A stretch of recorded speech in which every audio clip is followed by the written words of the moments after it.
Nancy Fagan. I'm a pre-law student. I'm here to present Mr. Benjamin Sanchez. Benjamin is an experienced litigator, having represented businesses and individuals as a plaintiff and defendants in a variety of civil disputes. After starting his career in 1998 as a solo practitioner, spending 2 years in Houston and another 2 years in Dallas, Benjamin joined a 6-attorney litigation firm in Dallas in 2002 and quickly became its senior associate. Upon returning to Houston in 2004, Benjamin joined an 8-attorney litigation firm, again quickly becoming its senior associate.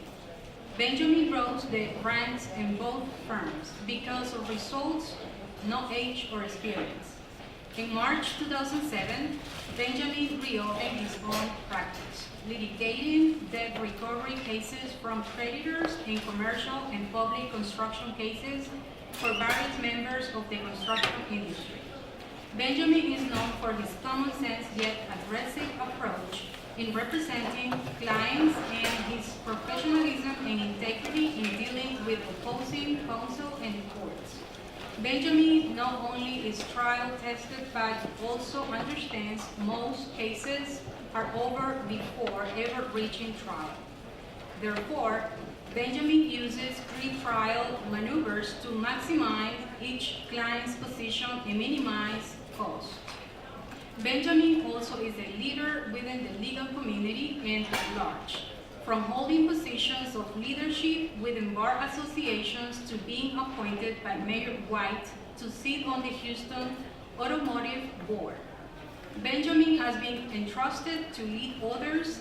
Benjamin also is a frequent lecturer, author, teacher, and motivational speaker. Thank you.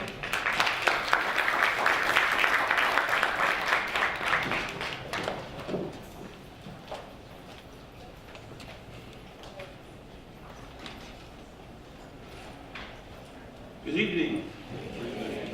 I know we started a little bit later, but I'm glad to be here.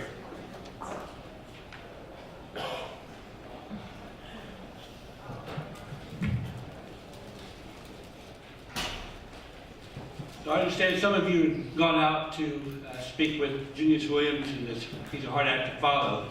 But earlier this year when I was spoken at a pre-law conference, I had other hard acts to follow. So I'm used to it, and it helps me with the pressure here. So good afternoon, my colleagues and my future colleagues. I'm glad to be back in New York City, where my mother was born in a little borough called Brooklyn. The last time I was here in the Big Apple was the week before Christmas in 2014. I visited my grandmother at an elder care facility at that time. Unfortunately, my grandmother passed away this year. So coming back to this wonderful city for the first time in 2 years is bittersweet for me.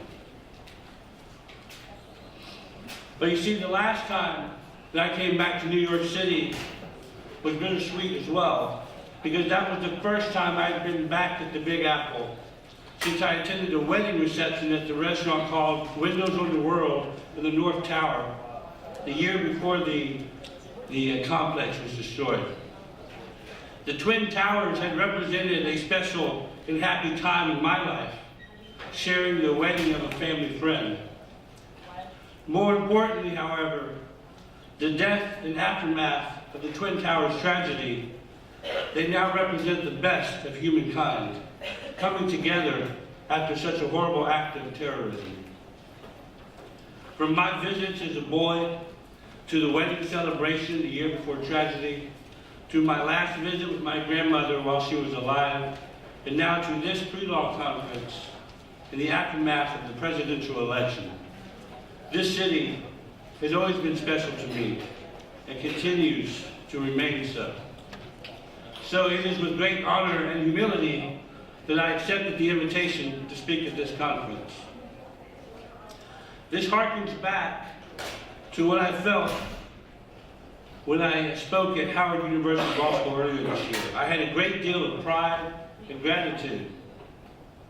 I was humbled in the halls where Thurgood Marshall and Charles Hamilton Houston once roamed. As a minority attorney in the United States of America, I recognized my roots whenever I stepped inside that law school. And if you step into that law school, I believe you will recognize your roots as well.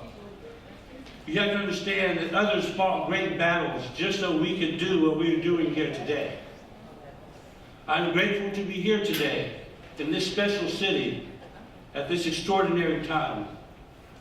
Months ago, when I had thought about what message I would impart today, I had a good idea about what I wanted to tell you. Just before I hopped on a plane in Houston, Texas to come up here, I spoke to a local bar association there, and I presented a continuing legal education seminar entitled Leadership for Lawyers. I went over 4 laws of leadership that I thought attorneys could learn and benefit from. See, leadership has been my thing the past several years. I'm now a John Maxwell certified trainer, speaker, and coach. And I was prepared to present that topic to you today. But when I woke up Wednesday morning, that all changed. I realized that morning what an opportunity I had been given. See, I understand the powerful effect and influence of voice. So I knew my voice was needed in a different way today. No one could have expected the election results when this joint pre-law conference was planned. No one had a crystal ball to know what would happen. No one, that is, but one. I am convinced that God knew exactly when and where to place this pre-law conference this year. Can you imagine any better circumstances to motivate young and old minority students who are considering the legal profession? In New York City, days after the election of Donald Trump as our next president and the protests that have followed, can you imagine that? As a great man once said, we have come to this hollow spot to remind America of the fierce urgency of now. It would be fatal for the nation to overlook the urgency of the moment. So I hope you understand why the conference is here and why it is now. You know you can't hurry God. You just have to wait. You have to trust Him and give Him time, no matter how long it takes. But He's the God that you can hurry. He'll be there, don't you worry. He may not come when you want Him, but He's right on time. Yes. Yes, God is right on time. This conference is right on time. You are right on time. It is no accident that you are here. Regardless of the circumstances that led you to this conference, your presence here is no mistake. You were meant to be here. Why is that? You were meant to be here to help your decision one way or the other and start building your future self. Whatever you have in you right now is nothing compared to what you will have in you when your law school is over and you are an attorney fighting for whatever you believe in. Whether you want that public interest job, that in-house counsel job, that government job, that big firm job, or you simply want to hang out your own shingle and get to it. Becoming an attorney will forever shape you and allow you to forever shape others. You will be the one that people look to for help and answers. You will be the one that people look to in times of crisis and pain. You will be the one people look to for leadership in times of moral decay. You will be the one then because you are the one now. But you may be asking yourself, why me? How will I do it? There's so much I've already gone through, and I just don't know if I can handle this journey. Well, let me tell you, you're right. You can't handle this journey alone. Thank God you are never alone. Well, I understand the sentiments that have been expressed during this conference that you have to shut off the outside world when you go to law school. That doesn't mean you have to shut yourself off in the process. You will conquer your fears. You will have the grades and the LSAT scores to get into law school. You will overcome the long hours and burdens of law school to graduate. You will pass that bar exam on the first try, and if not, you will keep trying, but you will pass. You will be sworn in as an attorney, and you will carry that flame within you, even when there are storms outside of you. You know, the enemy doesn't mess with people who have nothing to offer. In order for you to be blessed, your enemies have to be present. In order for you to eat, you have to be at the table that God has prepared before your enemies.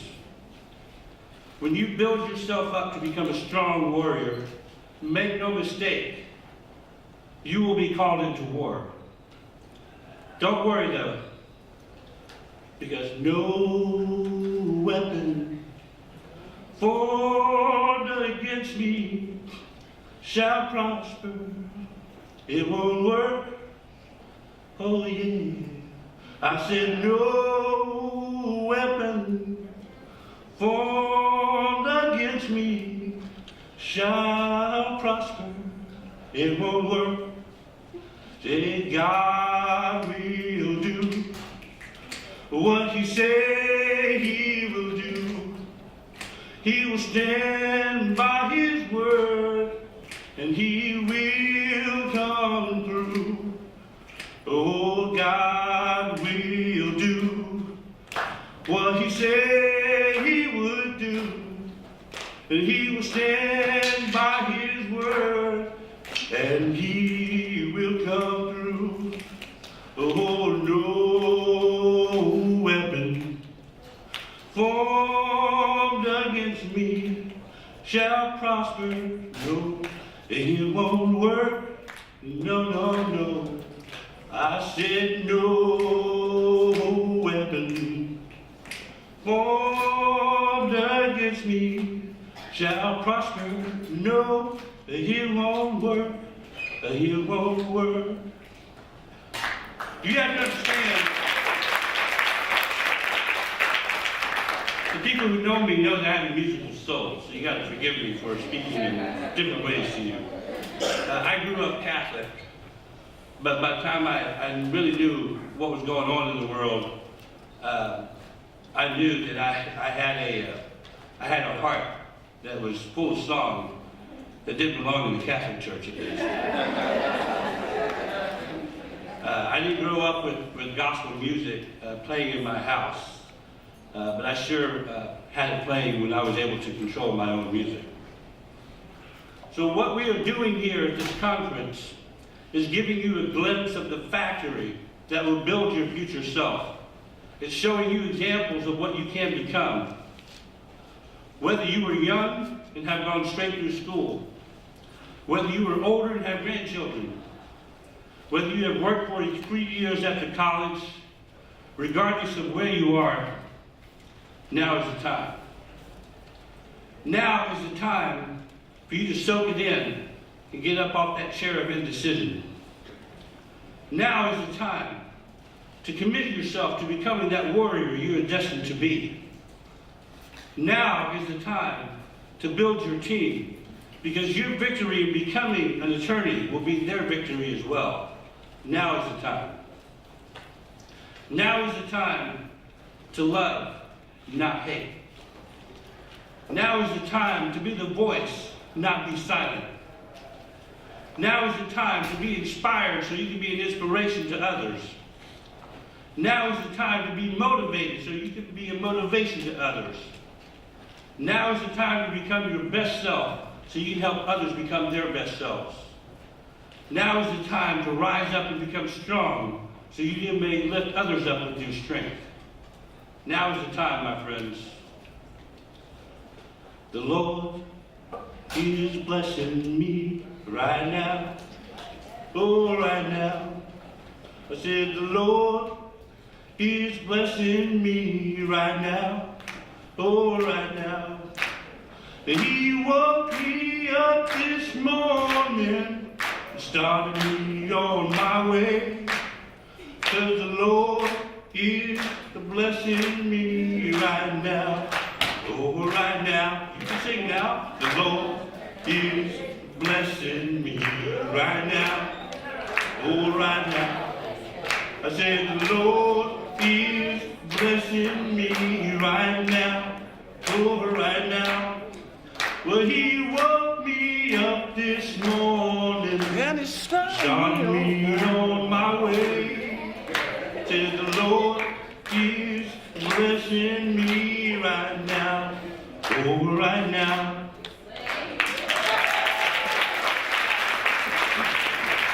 You know, I decided I'm going to talk quickly about those 4 laws of leadership because I think that you all need to know it. 1, the law of the lid. The law of the lid says that your effectiveness is only determined by your leadership ability. And so therefore, if you only have a 2 or 3 leadership ability, you can only effectively, you can affect about 4 or 5 level. So what you need to do and what you're doing here is to constantly build yourself up. And that's the law of the lid. So that you improve yourself to a 7 or 8 so that you can have a 9 or 10 impact. The second law is the law of process. You know, leadership isn't built in a day. It's built daily. You were not built in a day, but you were built daily. So it is a process that you have to understand and you have to keep going through it. The law of priorities. You will always have a chance to make decisions in your life. But if you set your priorities, you can always base your decisions on that. And then finally, the law of the big momentum. If you increase yourself, if you set priorities, if you go through a process, momentum will build, and you will see just where that can take you. Ladies and gentlemen, today is a good day. Today is a great day. Today is a joyous day. Today is a momentous day. Today is a significant day. Today is a happy day. Oh, happy day. Oh, happy day. When Jesus was. Yes, He was. Oh, Jesus was. He washed my sins away. Oh, happy day. Oh, happy day. When Jesus was. Oh, yes, when He was. He washed my sins away. He taught